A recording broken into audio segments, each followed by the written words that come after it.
Hello साथी, नमस्ते and welcome to मेरो जर्नीमा के ब्लगको जर्नीमा वेलकम छु तपाईँलाई। आज म सर्ट एन्ड स्विट रिभ्यू गर्दैछु चलचित्र बलिदानको के प्री टिजर आएको थियो नि त समीर भट्टको बर्थडेको दिन, त्यसलाई हेर्दैछु होइन। हेरेर अनि के छ कस्तो छ सर्ट एन्ड स्विटमा च्याट्ट भन्नेवाला छ है।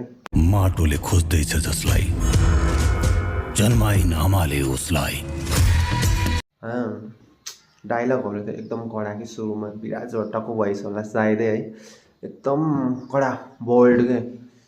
ब्याकग्राउन्ड म्युजिक पनि कडा छ होइन। फिल्म चाहिँ हरिफ नै बनाउँछन् है।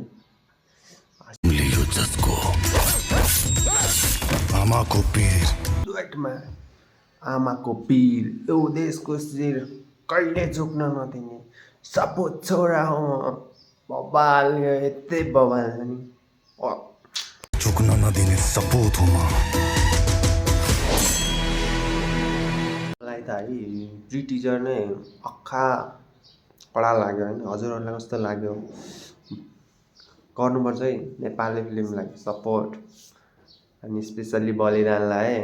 कडा छ, अक्खा छ फिल्म चाहिँ, कडै पैसा खर्च गरेछन् आशिष फिल्मले।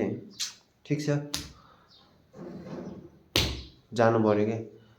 ट्रेन्डिङमा छ नि अहिले फेरि भिडियो। प्रड्युसर डाइरेक्टर सन्तोष लाइक त बवाल फिल्म बनाउनु भएको छ है। Thank you. यस्तै फिल्म चाहियो हामीलाई, ब्याकग्राउन्ड ड्याम